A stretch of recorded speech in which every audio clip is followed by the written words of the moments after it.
Okay, we're live. Mate, Pat, how the hell are you? Thank you for doing this. How's life in the UK at the moment? It's actually not as bad as what the Southern Hemisphere think. And when I say that, it's don't get me wrong. There's lots of COVID's having a huge impact here. But when I say that, my with my family in Ring, it's sort of like they get all the worst news, like the media does in news, and there has been a lot of deaths. Don't get me wrong, but it's when you're sort of focusing on what's going around you every day, it's certainly. And you block out all the news that's going on. It's just day to day, and it's actually not bad. And I feel blessed that it allows you COVID. What it allows you to focus on what's important and appreciate what you do. Well, one of the things, I don't want to talk too much about COVID-19, but I suppose it's everywhere. So I got to ask you a little bit about it. What learnings have you taken from the last year in terms of coaching and life, if you can talk about that? Certainly with COVID, I think one of the things, if and look, obviously I don't wish it on anyone. I wish it wasn't here. However, what it has done, funny enough, I always have a theme for every season, and a focus. And year one, when I started, it was all about relationships, and we put a huge emphasis on building relationships, not because we need new friends and so forth. For that's just a bonus. And reality is that our closest friends are people we've known for a long time. And we all know that we're in a finite time. We've been brought together through rugby. But the reason you build relationships is so that under pressure, and we will all be under pressure, whether it's daily or in games or throughout the season, you can actually be true and you can be honest, and without getting too upset, because we've got strong relationships. It's why I always say that, yeah, your wives and your partners, when they're screaming at you, they normally talk to you louder or shout at you in a way that they won't do it to the general public. It's a privilege. It's a privilege that they able to express how they actually feel, because you're like this. You love each other. You're tight. Your relationship's good. That they can be honest. I always say when guys say, "Oh, me and my girlfriend, we don't argue," and I said, "No, you're just not being honest. You're not actually saying how you feel." You want and that's what you want in relationships and rugby teams, that you can be honest and say what you feel at any given time. So that's what that was. Year two was all about challenge. So year one, those relationships continued. So while it's introduced in year one, it's ongoing. Year two was all about focus was challenge. Let's challenge our standards. Let's challenge, things that could be better. And obviously, if you build the relationships, it's easier to challenge. Year three was all about ownership. Let's own your development. Let's own your learning. If you want to achieve, let's own your goals. So what I try to do is provide everything a rugby player needs to be the best that he can. Provide it, but let's own it. Whether it's players or staff. And then this year was about extreme ownership. And funny enough, the ownership one was when COVID arrived. And if anything, what I've learned is um, it's about being adaptable. It's about understanding things suddenly change. And when we first heard we're going to lockdown, we just finished, we're on a week's break, we're about to play Saracens. We came in and we heard we could be shut down. So basically, just pulled all the heads of department together, key staff, and we made a plan and said, okay, if we're locked down, let's work on worst case scenario, that we can't come in, we can't see each other, so forth. We have to stay in our houses. So each department, I asked them, come to the meeting with how are you going to ensure that your area can still survive in that. It was fantastic. They all came in, bang, bang, bang, bang, put the plan in, brought all the players, brought the staff, and said, this is the plan, this is how it's going to go. Equipment can go here. We're going to do all our meetings. We'll stay in schedule. So we'll do it on Zoom. And basically, you follow the plan. And if anything, we coped so well through it. And then everything has been changing. One moment we're playing, one moment we're not, so forth. But we're able to adapt and conquer. And that's probably been a real catch cry for us. Is something happens, we adapt. And what's actually happened from that is I've seen it come through in games now, where our leaders on the field, our lineman group, they're adapting and problem solving along the way. And that's been accelerated because of COVID. So out of anything, you can find positives, and if you look for them. And we certainly have got a lot of positives out of it. Yeah, some of the answers I've had to that question have been overwhelmingly positive. I feel like people are a bit hesitant to say that 2020 was a good year for them, but for a lot of people, it seemed like they had a lot of personal learnings out of it. Mate, one of the big things I wanted to talk to you about when I had the opportunity to talk to you is culture. And I normally do this as kind of a conversation, but I'm just making the jump into the coaching world this year. And what I'm really, I heard you do a chat a little while ago with an Irish gentleman, and it was a very good chat. I wish I could remember his name, but you said there were three things for a successful rugby program. What are those things? And could we talk about that a little bit? Sure. I'll come back to the culture side of it, but the non-negotiables that I've found, because I've been very fortunate and blessed to be in some very successful teams as a player and as a coach, but I've also been very, very fortunate to be blessed to be in some horrific teams. And the good thing, you can stand back and you go, why was that successful? Why wasn't that very good? And you work it out. And what I came out of, there's three non-negotiables that you have to have, whatever team you're coaching. Number one, you've got to have a game that can beat anybody. And what I mean by that, that's your tactics, that's your, how you want to play the game. And I honestly believe I've got a game that can beat anyone. All right. And this is independent of the players. So once you have that game, sorry, Pat, can I just ask you on that? Is that dependent on UK versus New Zealand, or is it condition specific? No. For me, it's like if I give you my philosophy on the game, my vision of the game is to be able to adapt and adjust and be able to be comfortable to win any game, any way, regardless of weather, conditions, type of fixture, away or home or whatever, doing whatever it takes to win. So go through a team, around a team, over a team.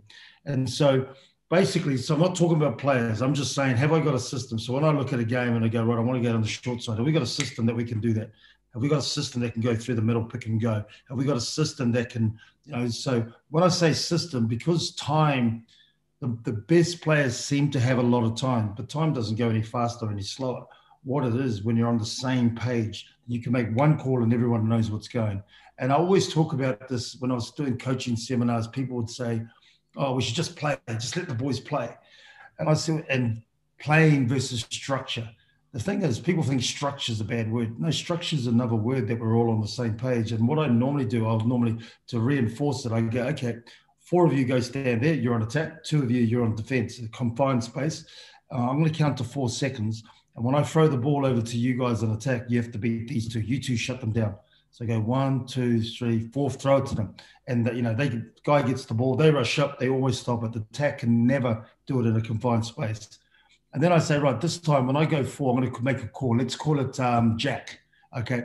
So the ball goes to the first guy. The second guy, I want you to come on a straight line. The third, this guy here, I want you to come underneath, and this guy go at the back. So the ball carrier, you can either give it back on the inside, short ball, or out the behind. All right. And when I count to 4, start counting, you get into those positions. All right. So you go, right, okay. I said defense, get up and shut them down. So basically 1, 2, 3, 4, you can see them all shuffling into their positions. Throw the ball. All right. They all run their roles, their lines. Defense comes up and they score because the guy rushes up, he puts it on the inside. This time the guy comes in, he jams in, he puts it on the outside guy. And I say, I'll give you another go. 3 times in a row, they score tries. And what we've done is we're basically, in one word and a little bit of structure, everyone's on the same page. They know what they're doing. And the ball carrier, more importantly, has all these options. So he can play. He can play, but now he knows, I look at the D, I've got an option here, I've got an option there, and I've got an option there, rather than play patterns, because I could easily just go, okay, I'm going to give it to you, but it's not dependent on the D. Where is the space? Here you go. Rather than no structure, just play, give me the ball. I don't know where they are. Where are they? And I just suddenly the fence rushes me and I've got no options. So that's always my argument when people say structure is a bad word. Let them play. Well, hold on. I know when you played, there's nothing more frustrating when you had no idea what the guy next to you is about to do and where's he going. Whereas on a bit of structure, we know what we're trying to achieve. Okay, cool. Sorry for cutting you off there. We were talking through the 3 key elements of a successful team. That was great. So 3 non-negotiables is you've got to have a game. I believe I've got a game that could be the All Blacks, the Wallabies, and so forth. But, that just as far as the structure, it's like playing chess. I have a strategy, if you like. But obviously I need the players to play the game, which is why I need good coaches to be able to upskill the players to play the game. And that's why that goes through. So the game is one. The second thing is you've got to have a good culture. i.e., we've got to enjoy being it. So it doesn't actually feel like it's work or it's training. It's just, I love hanging out with my mates and we're going to work hard together for a common goal.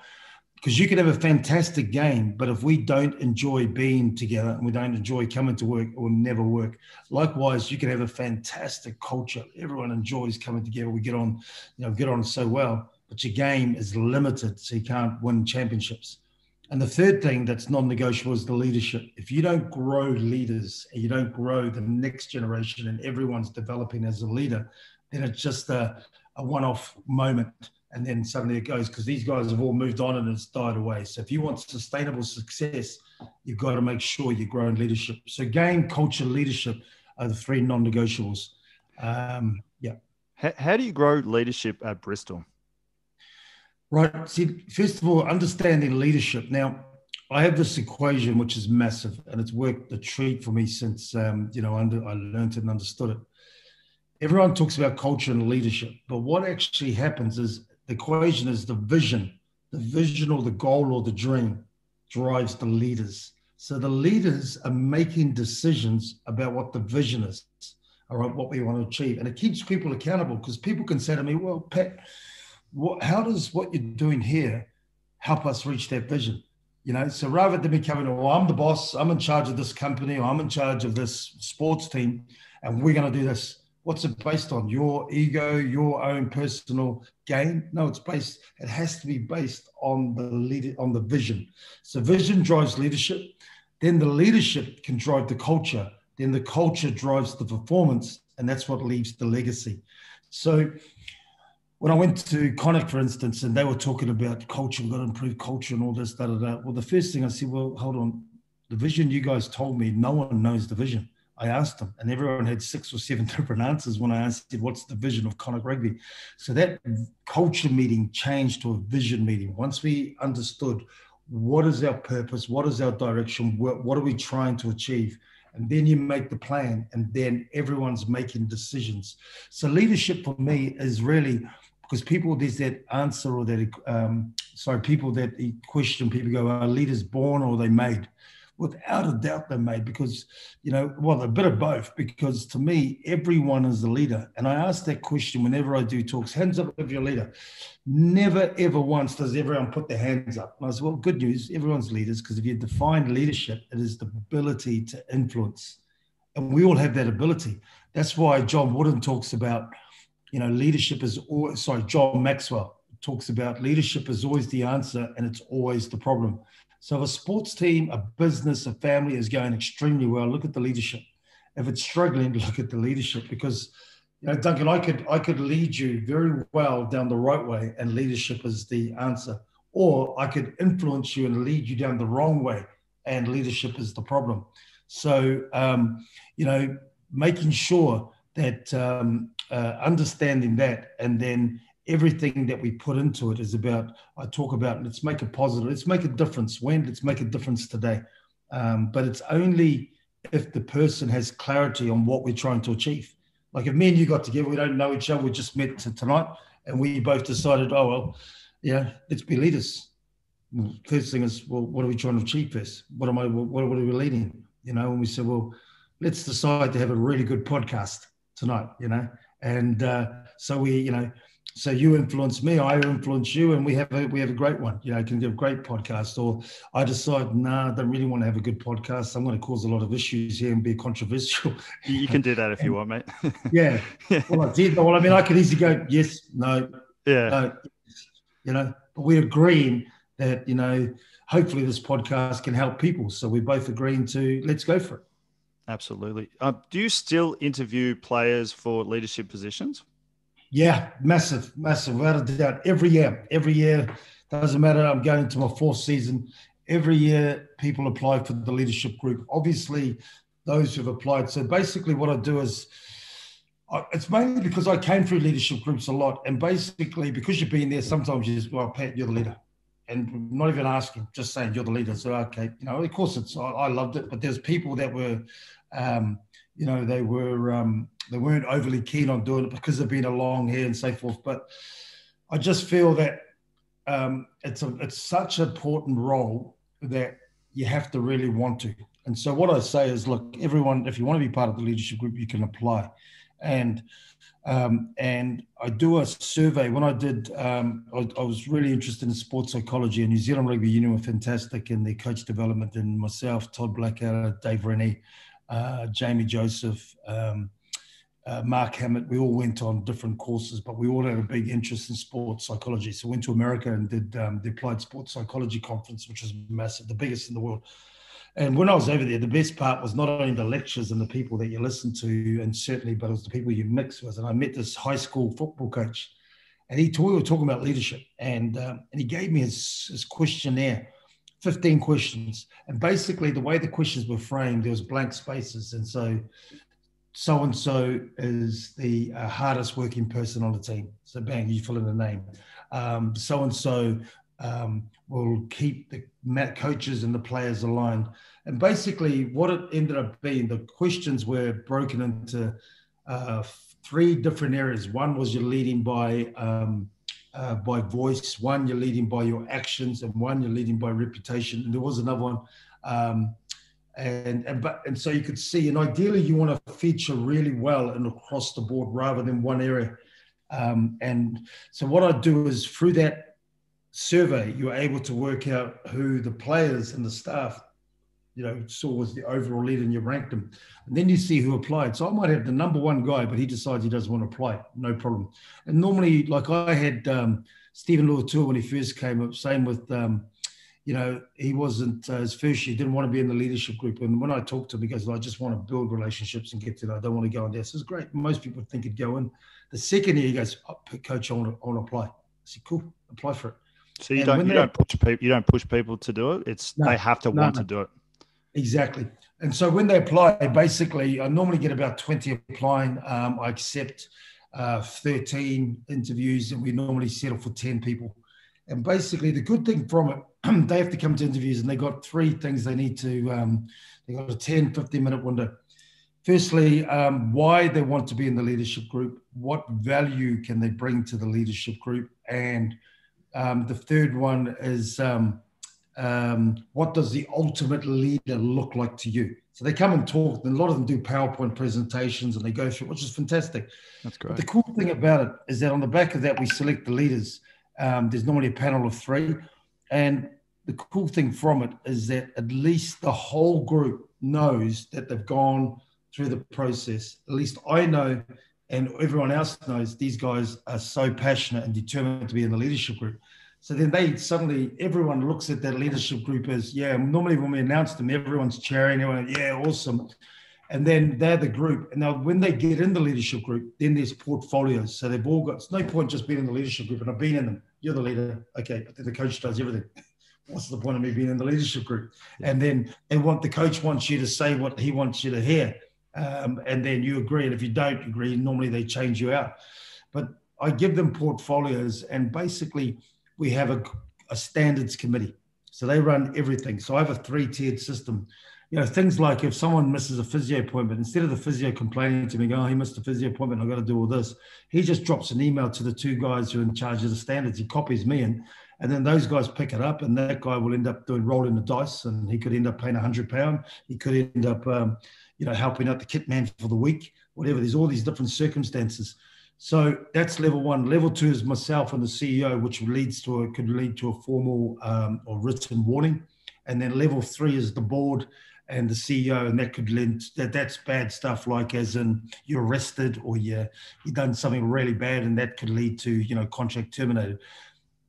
Probably my whole time I've had 1 visit to level 2, because the senior leaders look after it and the players control the whole lot, which is awesome.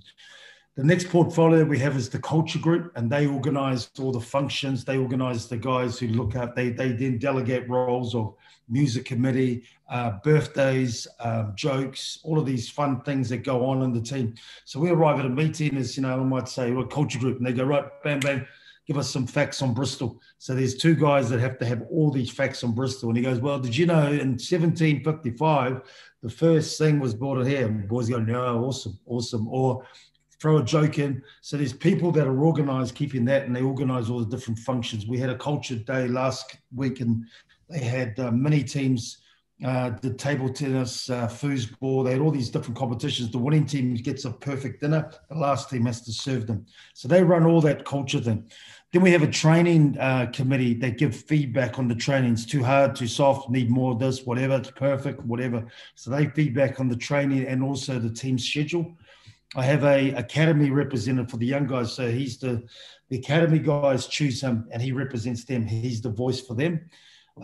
We've got a media guy, social media, normal media. He works with the media guys. So instead of the media guy coming and go, Pat, I need to talk to these guys, or he stands up in the front, I need these people for media, you, and you, and they'll go rolling their eyes. What ends up happening, he links with that guy. So the player steps up, right, fellas, we've got to get these key messages across. Here's the list. You're on this, you're on this, you're on this. The boys going, sweet, no problem. And then we have a community guy, which is massive. He's probably the most important guy because any request for the players, whether it's schools, hospitals, and so forth, the community people come to him and then he drops texts. It's awesome to see. WhatsApp goes out. Fellas, there's a visit coming up to the hospital to go and see the kids, sick kids. I need 10 volunteers. And I'm sitting at home and I'm just going, I'm in. I'm seeing, I'm in. And it's all handled by the players. They're all running the whole thing. Yeah, it's the leadership group runs the team off the field on behalf of the players. And then I have an alignment group, which is the on the field guys.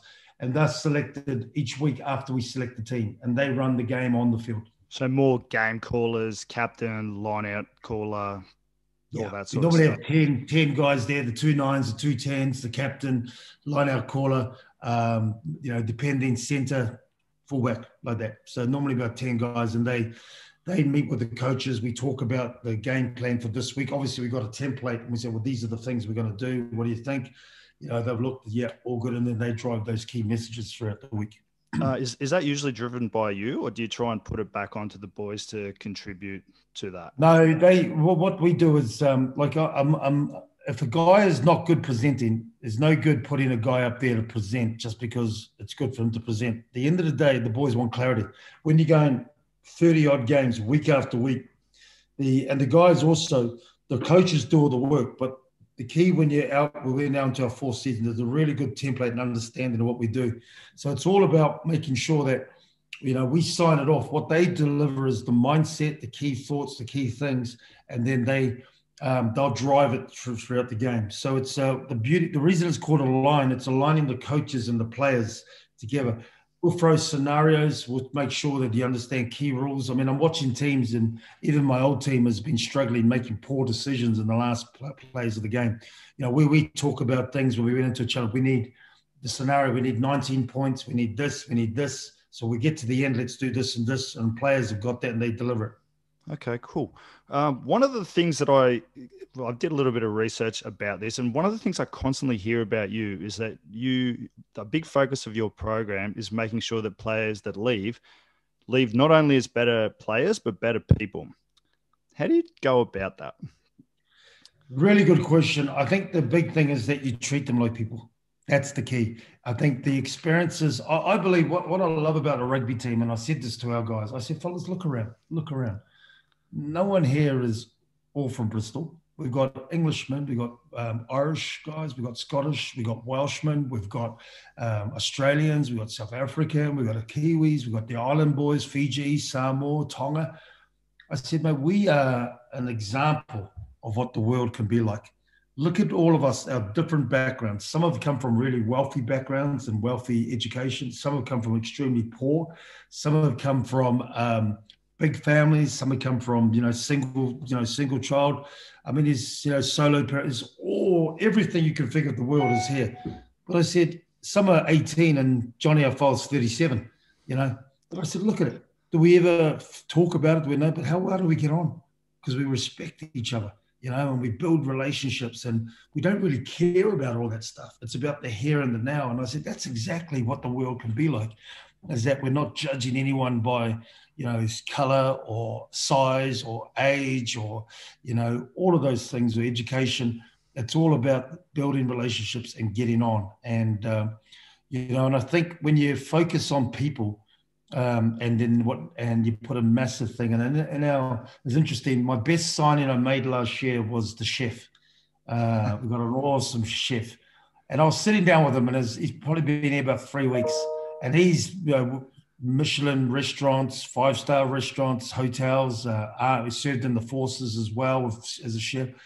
And he's very well, he's got a great CV. I was just sitting down with him one day, and I said, "How you finding it?" "Man, I love it. Absolutely love it." And I said, "I've never, ever worked in an environment like this." And I said, "Really?" And he goes, "You know why, Pat?" And he pointed to the sign I have on the wall. And he said, "It's because of that." And what was up there is that people don't care how much you know until they know how much you care. And I put that in the dining room because we're all in there and we see it. It's in big writings. And he goes, "People here care.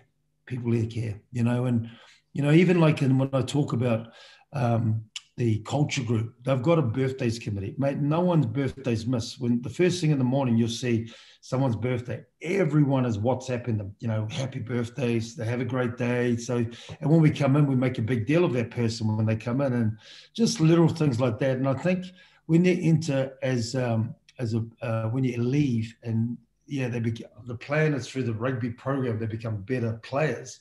But the better people is because of the focus around caring, around the focus around relationships, the focus around being a good husband, being a good partner, being a good father.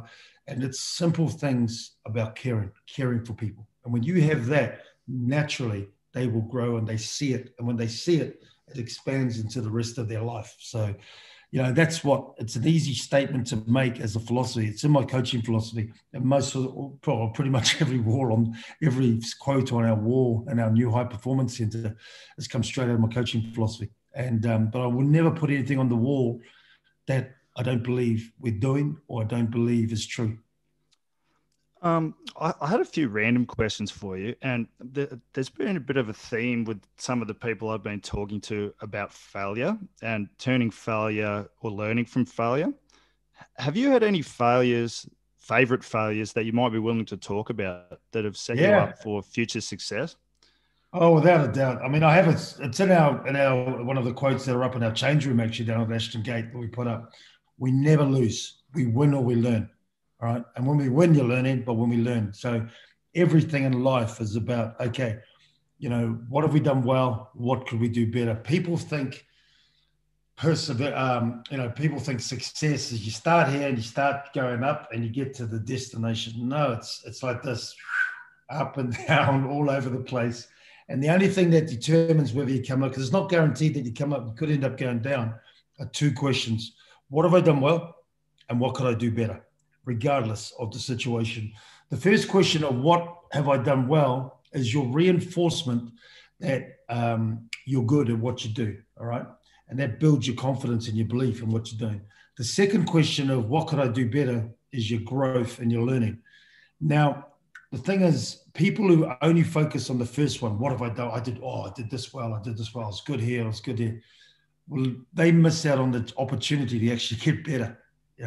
And the people who only focus on, I should have done this, I should have done this, and I should have done this, they end up with confidence and self-esteem issues because they're not acknowledging and keeping that balance. So I'll get players often come in and going, and I never give a player, I always ask questions. So he asked me, well, Coach, what do you think, how do you think I played? And I said, well, a scale of 10, they know I use my scale of 10. 10 is the best game you ever played in your life.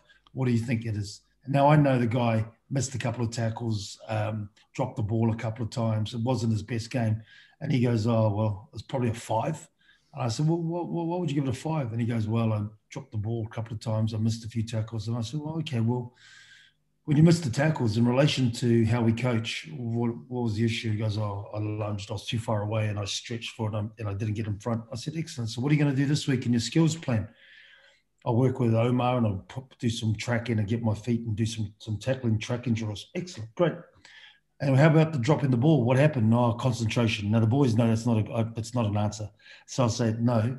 Why did you drop the ball? And he goes, oh, I'm not sure. I said, go and have a look and come back. And he said, I took my eyes off it. So what's your focus this week? Go and get the ball. Don't let it come to you. Go and get it. So put that in your skills plan that you're going to put a focus. So I could easily say, mate, it wasn't a great game for you. You dropped the ball, you did this, da-da-da. Mate, at the end of the day, he looks at me going, no, it wasn't that bad. But all I've done is I've raised his self-awareness, all right? And once I've raised the self-awareness, We've then identified what actually was the problem. And when they also talk about that, so we recognize this problem about his drop balls and his missed tackles, but now he has a plan to fix it for the next week. So he leaves away from there. But the other side of it too is that ultimately, when I talk about ownership, is if he won't own that problem if I don't ask those questions. It's like an alcoholic. I can tell an alcoholic, stop drinking, you didn't do this, but unless he actually says, hey, I'm an alcoholic, then you can't help him. So self-awareness and raising it is a huge, it's in our coach's office, because I said it's the greatest tool for us as coaches is to raise their self-awareness so they recognize I need help. And then again, we can get in there. Go back to the failure, the Blues, 2012 season. People think it's so funny. I love it because, the year before, I think we were the last team to make the playoffs. I think we lost to the Reds in the semi-final in Brisbane. And then the next year, it didn't go so well for a lot of reasons. But it was the best development year I had. And I always smile because people go, oh, yeah, he won a Pro 12 Connacht. He's doing well at Bristol, but, geez, he was terrible at the Blues. And I laughed and I go, that's my best year. Better than any of the winning years, because I would never have grown and developed without understanding what that year took. And in that year, what that gave really clear, that equation came out of the back of that, I said to you, no vision, which means no organizational vision. And what I said, I'd never take another job unless I had clarity on what the club's vision is. What do they want to achieve? And more importantly, does everyone know it? Because then I can keep everyone accountable, leadership, culture, performance. You can't have a team doing it and the organization, the admin and them doing their own thing, the CEO doing his own thing. So I was very picky, and that's why people looked at me surprised. Connacht, where's that? Where's the violent? Why would you take that job? Because we had that discussion. The other thing I said I'd never do is I would never, ever take a job if they don't understand what I do. And that was important because the Blues was the first job in my life and the only job where I didn't have to do an interview. Because I had a success of Auckland, the NPC team, they handed me the job. They said, Pat, you want to do it? And I'm 38 or 39, and I'm like, mate, my home team, Super Rugby, yeah, I take it. Salaries doubled or tripled. Great. Of course, I wouldn't say no. But I never got the opportunity to say, hold on, what is the vision of the Blues? And never got the opportunity to say, this is what I want to do. They just gave it to me, and then away. And it wasn't until I was in the job and I was looking, oh, hold on, what's that? Don't worry about that, Pat. You just worry about the team. Okay. Don't worry about that. You just worry about this. And I could see all of these things actually have an impact on the performance of the team, but I couldn't do anything about it. So the next job's Connacht and Bristol. I mean, Bristol, I'm in a dream job in the sense that Steve Lansdowne flew over to Ireland, asked me to come. And I said, well, hold on, Steve. He says, I want you to come and do what you did at Connacht. And I said, well, do you understand what I do? But more importantly, what do you want? And when we established that, I said, if you're looking for a coach that just wants to come and coach rugby, you got the wrong guy. Don't get me wrong. Coaching is my passion. So I'll be out on the field. However, culture, game, culture, leadership, what we talked about before, I need to make sure that I have the ability to lead in the culture of the whole place. I'm not talking the rugby team, the whole organization, and growing the leadership of the place.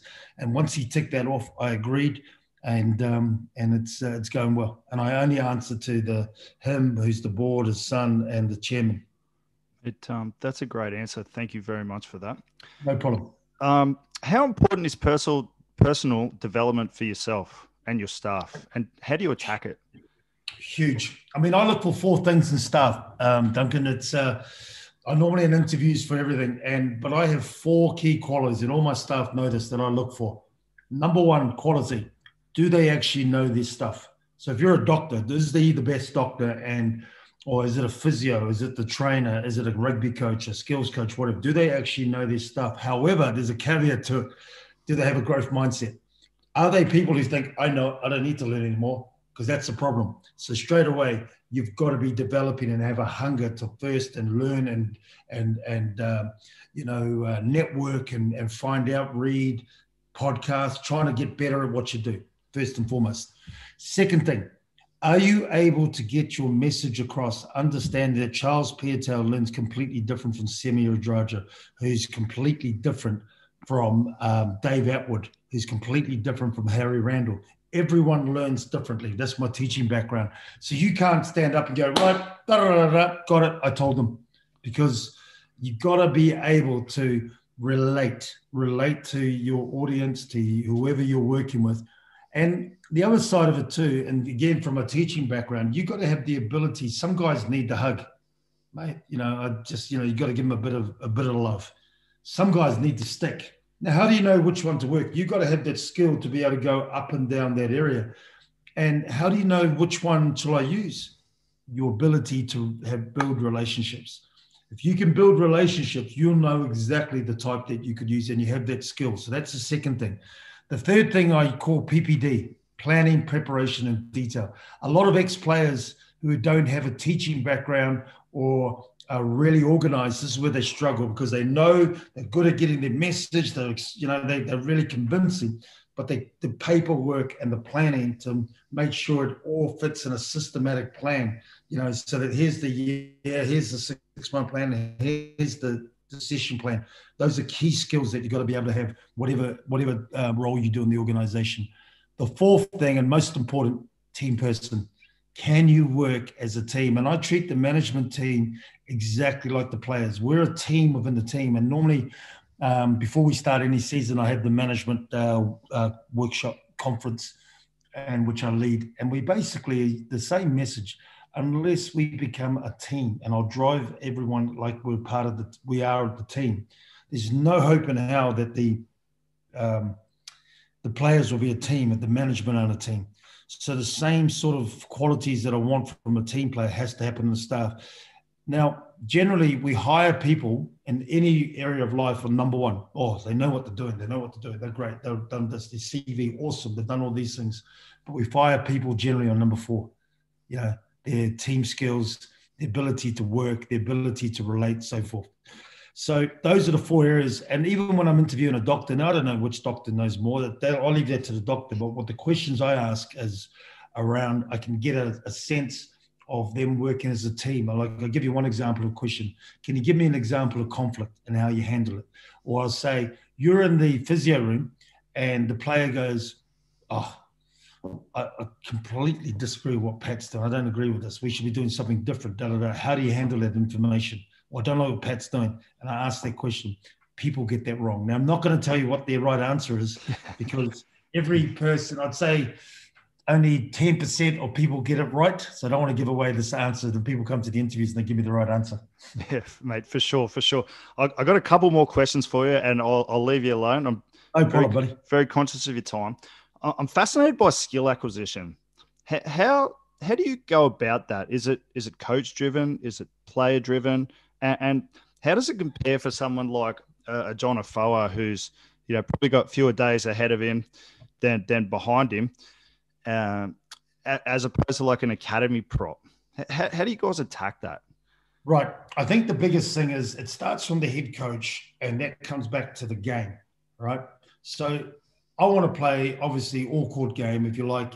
We have all different. When I was a captain, I wanted to have all the bullets. All right. So, right, we're 5 meters out. We need to, actually, is our line out any good? Is our maul any good? Can we do that? So that's an area straight away. We've got to skill people up in those areas, make sure our line out pillars, our fundamentals are good, and our driving maul is good. Right. Okay. We've got a scrum for 5. We need a good platform. Is our scrum good? And then we say we want to move, the backs. Is our back attack good? So all the principles of rugby. Then it comes to say phase. I want to go wide, but hold on. Oh, how am I going to get this? The props are out here straight away. The big picture is, I know that we can go from head to head here, and the backs have got to be outstanding in the breakdown. The forwards have got to be able to pass the ball just as well as the backs, if not better. So then your skill or your team skills, because you have core skills, which is I'm a hooker, throw. No one else has to learn how to throw a ball except the hookers. No one else has to learn how to goal kick except the goal kickers. But there's team skills which everybody has to learn. So whether it's your breakdown, for me, it's the breakdown, it's your ball carries, it's your catch pass, it's your alignment, your timing, all of these different things that we work on. And so the boys know exactly, here's your core skills, here's the team skills. Now, the coach, the skill development guy, I mean, I'm amazed a lot of teams don't have skill coaches. It's one of the biggest things that I have. And I had an awesome guy, Dave Ellis in New Zealand. He did that for me at Connacht. And we won. Everyone was surprised, and it was come out of nowhere to win that, the Pro 12. And we upskilled the guys, and we didn't have the biggest, well, we had the lowest budget, and, but we had hard workers who wanted to develop. And I always say the magic happens when I've got highly motivated, coachable players, and I've got quality coaches.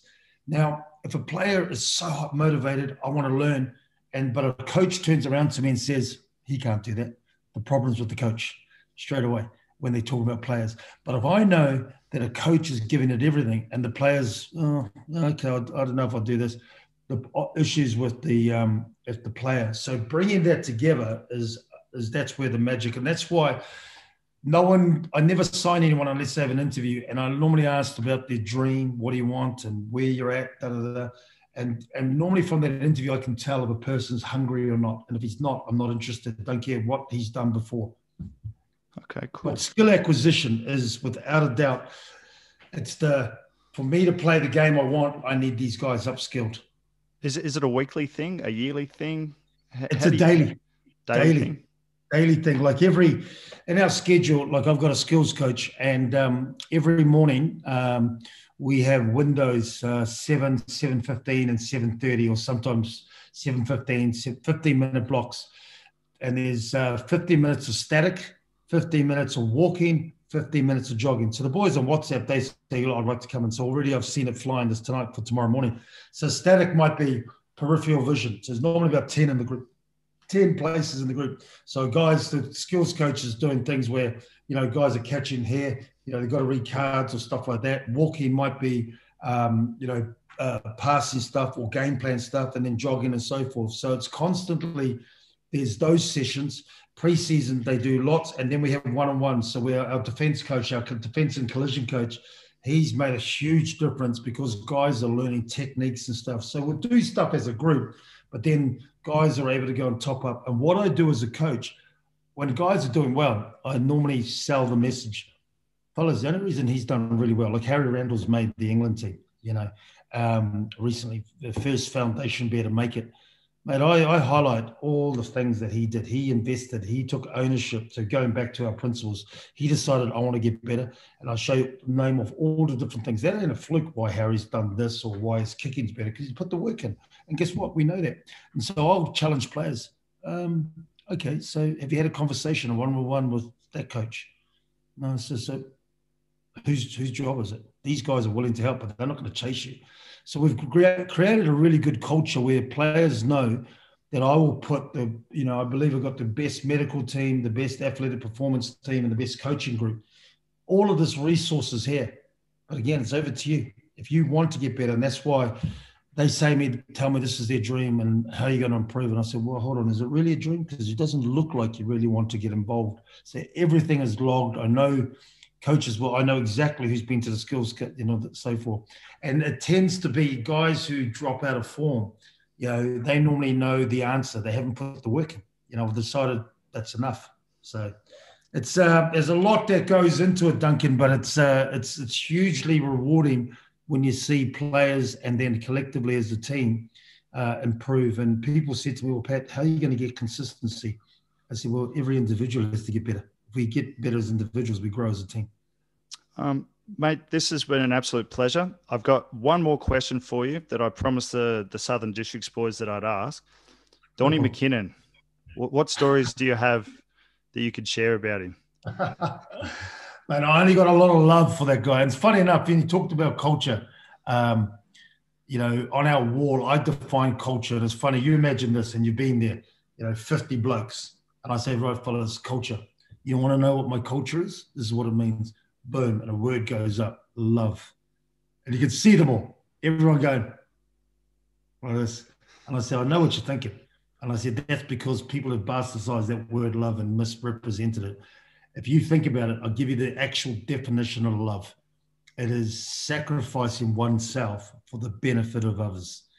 So I said, think about the people you love. Would you do anything for them to benefit? And everyone's going, yeah. And I say, so when I'm here and I get stepped on the inside and my mate, like Donnie McKinnon, accelerates to close that gap and covers my ass and tackles him, that's a lot of love. when I was on the ground playing for Northampton and I got caught in a bad position and the guy's about to jackal and Donnie McKinnon lowers body and smashes into this guy for me to recover to lay. Mate, that's a lot of love. Put his body on the line for that. And when I see the older guys, without being asked to help younger guys and talk to more new players come in, we got Shapara has arrived and English is second language. And the boys, I can see them helping them. I said, man, it's a lot of love. And we've got this up on the wall. I don't need to spend thousands of dollars for someone to tell me, oh, this is culture. And, and we'll just see how your culture. I can see it. But we've defined it. It's love, but we've defined what love means. And then we recognize and acknowledge the cool actions of love. And it's become a word that's used a lot by us now because people understand what it is. And so going back to Don McKinnon, man, I just got a lot of love for the guy. I mean, we achieved something real special that at the time, I remember the night before we won the Heineken Cup, the European Cup, and Northampton's first trophy in 120 years or whatever. And I remember saying to the guys, if we pull this off, doesn't matter, no matter where we are in 10 years, 20 years time, 30 years time, we'll all be a lot of different places in the world. But when we see each other and we look each other in the eye, we'll know, we don't have to say anything, we'll know we achieved something special. And all the memories will come flooding back. So certainly when I think of Don, I was 8, he was 6. We both, I know he's an Aussie, but he has that Maori background. It was there's a lot of fond memories of him, and again, that's why when he comes up, we just pick up where we were. Even though we don't see each other much, he came up with Jesse and the boys on a tour, and they came and spent some time with us, which was awesome. But you just pick it up, and that's special times. So he's a great, and it's great. He's doing well down there, and he's involved in the club because he's a great team man. Mate, that's a great way to finish. Thank you so much for your time, Pat. I really appreciate it, mate. Cheers, Duncan. Pleasure, buddy. Good luck this weekend. I'll be following from afar, mate. Thank you very much. Take care, buddy. Thanks, mate. You too, Pat. Thanks, mate. Bye-bye. Bye.